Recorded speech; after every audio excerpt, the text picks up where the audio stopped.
നമ്മുടെ ഈ പഴുത്ത മാങ്ങ ഇഷ്ടപ്പെടാത്തവർ കുറവായിരിക്കും അല്ലേ? ചിലവർക്ക് ഇഷ്ടമുണ്ടാവില്ല, എങ്കിലും ഒരു 99% ആൾക്കാർക്കും മാങ്ങ ഇഷ്ടമുണ്ടാവും.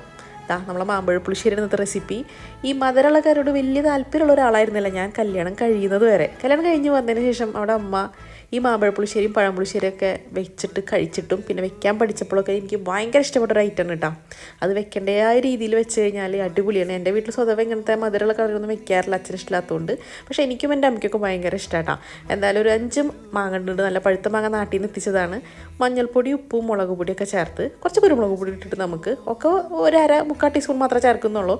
നാട്ടിൽ നിന്ന് കൊണ്ടുവന്ന പച്ചമുളക് നല്ല എരിവുള്ളാണെങ്കിൽ അത് ഒരെണ്ണം ചേർക്കാം, എരിവില്ലാത്തതെങ്കിൽ 2-3 ചേർക്കാം. ഒരു കപ്പ് വെള്ളം ഒഴിച്ചിട്ട് നല്ലപോലെ മീഡിയം ഫ്ലെയിമിൽ വെച്ചിട്ട് നമുക്ക് വേവിച്ചെടുക്കാം. അരപ്പിനായിട്ട് 1/2 കപ്പ് നാളികേരത്തിലേക്ക് ഒരു 1.5 ടേബിൾ സ്പൂണോളം നല്ല കട്ടി തൈര്, നമ്മൾ മൊത്തത്തിൽ 1 കപ്പ് തൈരായിട്ട് ഇതിലേക്ക് എടുക്കുന്നത്. അതിൽ നിന്ന് തന്നെ ഒരു 1.5 ടേബിൾ സ്പൂൺ നമ്മൾ അരയ്ക്കാനായിട്ട് എടുക്കുന്നുണ്ട്. 1/2 ടീസ്പൂൺ നല്ല ജീരകം ചേർത്ത് നല്ലപോലെ അരച്ചെടുക്കാം. ബാക്കിയുള്ള തൈരുണ്ടല്ലോ, 1 കപ്പിൽ 1.5 ടേബിൾ സ്പൂൺ എടുത്തുള്ളൂ. ബാക്കിയുള്ള തൈര് നമുക്ക് നല്ലപോലെ മിക്സിയിലൊന്ന് കറക്കിയെടുക്കാം. മാങ്ങ ഇതിൻ്റെ ഇടയിൽ നല്ലപോലെ തിളച്ച് വന്നിട്ട് ഏതാണ്ട് ഒരു 1/2 ഭാഗം വെള്ളമൊക്കെ വറ്റിയിട്ടുണ്ട്. നമ്മുടെ മാങ്ങ ഏതാണ്ട് വെന്തിട്ടുണ്ട്. അപ്പോൾ നമുക്ക് ഇതിലേക്ക് ഇനി അരപ്പൊഴിക്കാം. നാളികേരവും നല്ല ജീരകവും തൈരും കൂടി ചേർത്തരച്ചിട്ട് കുറച്ച് വെള്ളം കൂടി ചേർത്തിട്ടുണ്ടായിരുന്നു കേട്ടോ, എന്നാൽ ഇതുപോലെ മിക്സിയിലൊക്കെ അരച്ച് കിട്ടുള്ളൂ. അതും കൂടി ചേർത്തിട്ട് നമുക്ക് ഇളക്കിയെടുക്കാം.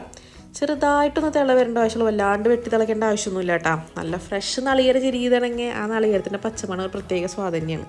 പിന്നെ നമ്മളെ തൈര്, നാളികേരം ഒന്ന് തിളച്ച് വരുന്ന സമയത്ത് നമ്മൾ നേരത്തെ ബാക്കി വന്നിട്ടുള്ള തൈര് മിക്സിയിലൊന്ന് അടിച്ചു വെച്ചിട്ടുണ്ടല്ലോ, അതും കൂടി ചേർത്തിട്ട് ഇതൊക്കെ ചെറുതീയിൽ വെച്ചിട്ട് വേണം ചെയ്യാൻ വേണ്ടിയിട്ട്. എന്നിട്ട് ഒന്ന് മിക്സ് ചെയ്യുക. അടിയിൽ നിന്ന് ചൂട് വന്ന് മേലേക്ക് നിന്ന് ചെറുതായിട്ടൊന്ന് പൊട്ടണ് കണ്ടു കഴിഞ്ഞാൽ നമുക്ക് തീ ഓഫ് ചെയ്യാം. ഈ സമയത്ത് നമുക്കിതിൻ്റെ മധുരം നോക്കണം. ഞാൻ ശർക്കര ചേർക്കുന്നുണ്ട്, പഞ്ചസാര ആണെങ്കിൽ പഞ്ചസാര ചേർത്താൽ മതി. ഞാൻ ശർക്കര പൊടിച്ചാണ് ചേർക്കുന്നത്. ആദ്യം കുറച്ച് ചേർത്തിട്ട് പിന്നീട് വീണ്ടും ചേർത്ത് മൊത്തത്തിൽ 1 ടേബിൾ സ്പൂൺ ശർക്കര പൊടിച്ച് ചേർത്തിട്ടുണ്ട്. പിന്നെ കടുക് വറ, വെളിച്ചെണ്ണ ചൂടാക്കുക, ഉലുവ പൊട്ടിക്കുക, കടുക് പൊട്ടിക്കുക, കറിവേപ്പില പൊട്ടിക്കുക, വറ്റൽമുളക് പൊട്ടിക്കുക, എല്ലാം കൂടി ഒന്ന് താളിക്കൊഴിക്കുക.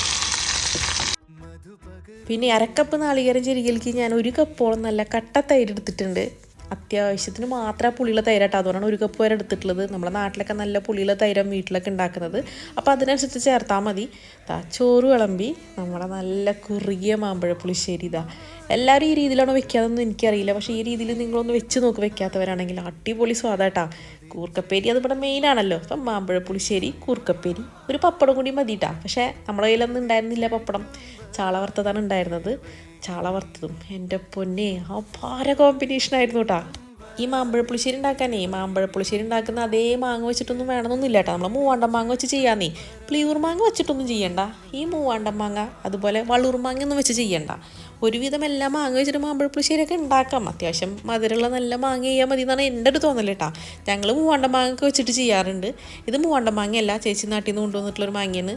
അത് മാമ്പഴ പുളിശ്ശേരിയായിട്ട് വെക്കാറുള്ള മാങ്ങ തന്നെയാണ് കേട്ടോ.